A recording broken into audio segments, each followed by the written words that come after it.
Ada kucing yang jatuh dari lantai 32 gedung apartemen di New York. 32 lantai. Bukan 2, bukan 3. 32. Dan kucingnya hidup.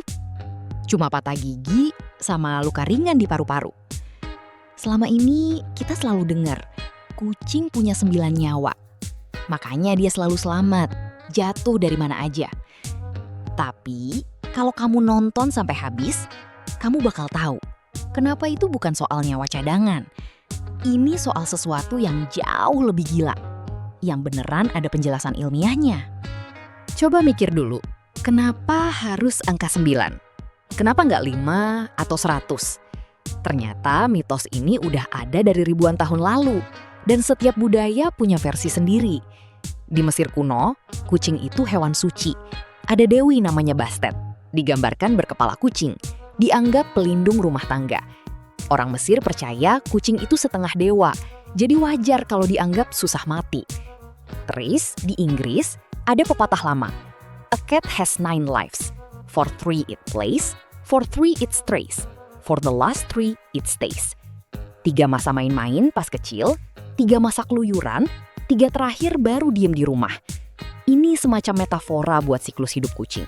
Bukan literal beneran punya nyawa cadangan. Nah, yang menarik, nggak semua negara sepakat angka 9. Di Spanyol dan beberapa negara Amerika Latin, orang bilang kucing punya 7 nyawa. Di sebagian Turki dan Arab malah cuma 6.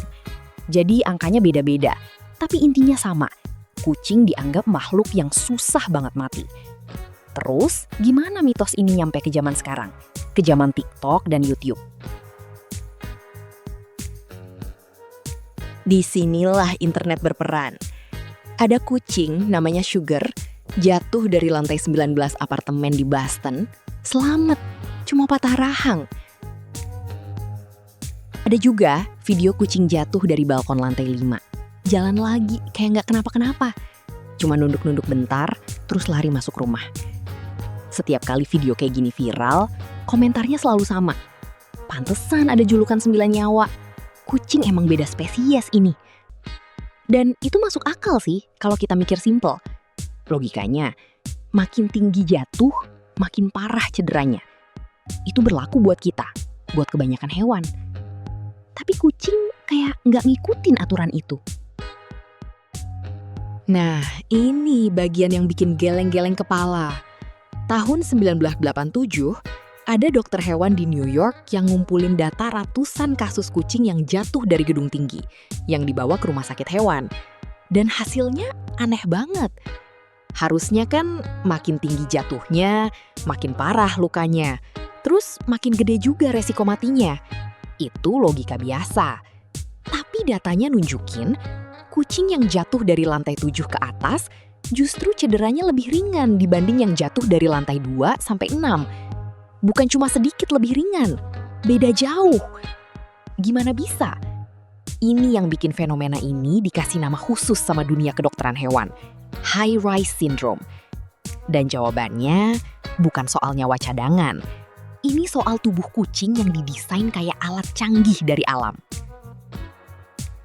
Oke, jadi begini cara kerjanya, langkah demi langkah. Pertama, writing reflex. Kucing punya sistem keseimbangan di telinga dalam yang super sensitif, namanya vestibular apparatus.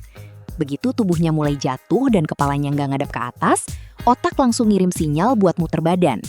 Ini refleks otomatis, bukan sesuatu yang dipelajari. Udah ada dari lahir. Makanya, kucing yang jatuh dari posisi apapun hampir selalu mendarat dengan kaki di bawah. Kedua, tulang punggung yang super lentur. Kucing nggak punya tulang selangka yang kaku kayak manusia, jadi badannya bisa muter dan melengkung dengan leluasa. Bagian depan badan bisa muter duluan, terus bagian belakang nyusul. Efeknya kayak orang senam yang bisa muter di udara. Ketiga, dan ini yang paling penting, efek parasut. Begitu kucing udah nyampe kecepatan jatuh maksimal atau di dekat kecepatan itu, biasanya beberapa detik setelah jatuh, badannya justru rileks. Kaki-kakinya melebar ke samping, badannya kayak melebar jadi bentuk kayak layang-layang atau parasut kecil. Kenapa itu penting? Karena makin lebar permukaan badan yang kena angin, makin besar gesekan udara yang menahan, dan makin pelan kecepatan jatuhnya waktu nyampe tanah. Nah, ini juga yang jelasin kenapa jatuh dari lebih tinggi justru kadang lebih aman. Kalau jatuh dari lantai 2 atau 3, kucing belum sempat nyampe fase rileks itu. Waktunya kepotong, badannya masih tegang, kakinya belum sempat ngerentang maksimal. Jadi benturannya lebih keras dan lebih kaku.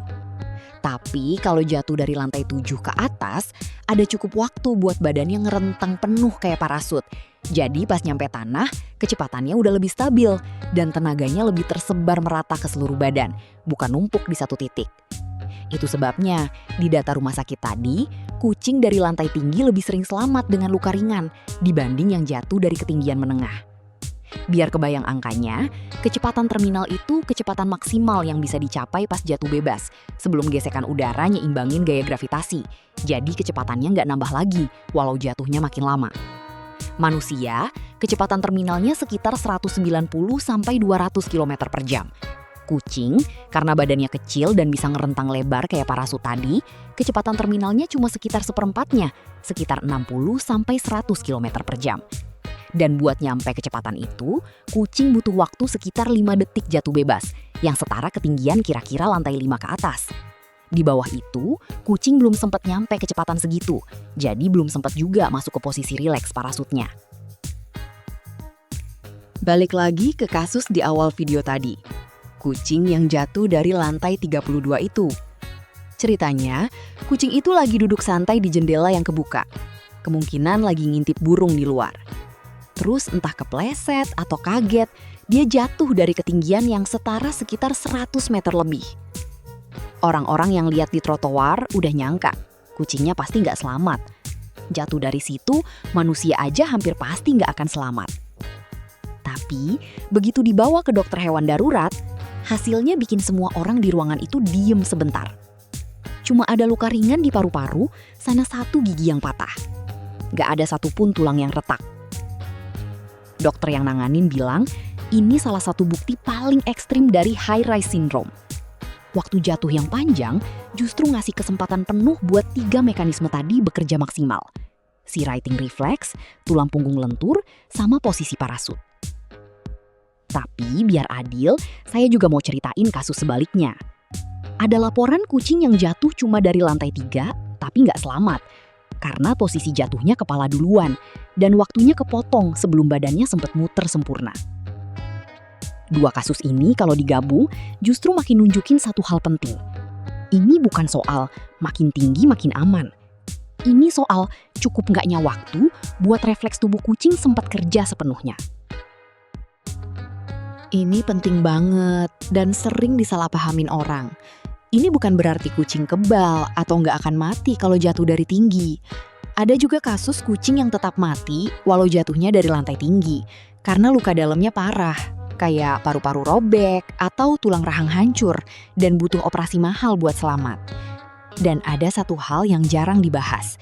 Data rumah sakit itu cuma nyatet kucing yang masih hidup pas dibawa ke dokter. Kucing yang langsung mati di tempat jatuh, ya nggak pernah masuk hitungan ini. Jadi kesimpulan yang benar itu bukan kucing susah mati kalau jatuh dari tinggi, tapi lebih ke kucing punya mekanisme tubuh yang ningkatin peluang selamat, bukan jaminan mutlak. Karena ini nyambung langsung ke keselamatan kucing peliharaan kamu, ada satu hal simpel yang penting banget. Pasang jaring atau kasa pengaman di jendela dan balkon, terutama kalau kamu tinggal di apartemen lantai atas. Fenomena ini di kalangan dokter hewan bahkan punya istilah sendiri, jatuh dari jendela musim panas. Karena kasusnya naik drastis waktu orang buka jendela lebar-lebar buat sirkulasi udara, dan kucing yang lagi ngejar burung atau serangga di luar kepleset jatuh. Refleks tadi emang ningkatin peluang selamat, tapi bukan berarti aman-aman aja. Jadi kalau kamu punya kucing dan tinggal di lantai atas, ini pengingat kecil yang bisa nyelamatin nyawa beneran, bukan cuma mitos. Jadi, kucing itu bukan punya 9 nyawa. Yang mereka punya itu sistem keseimbangan yang luar biasa cepat. Tulang punggung paling lentur di dunia hewan, sama refleks alami yang kerja kayak parasut hidup. Bukan sihir, bukan nyawa cadangan. Cuma hasil evolusi jutaan tahun. buat satu hewan yang emang didesain buat selalu jatuh dengan kaki di bawah. Kalau video ini bikin kamu mikir ulang soal mitos yang selama ini kamu percaya, follow channel ini, karena masih banyak mitos-mitos lain yang bakal kita bongkar bareng-bareng. Sampai ketemu di video selanjutnya.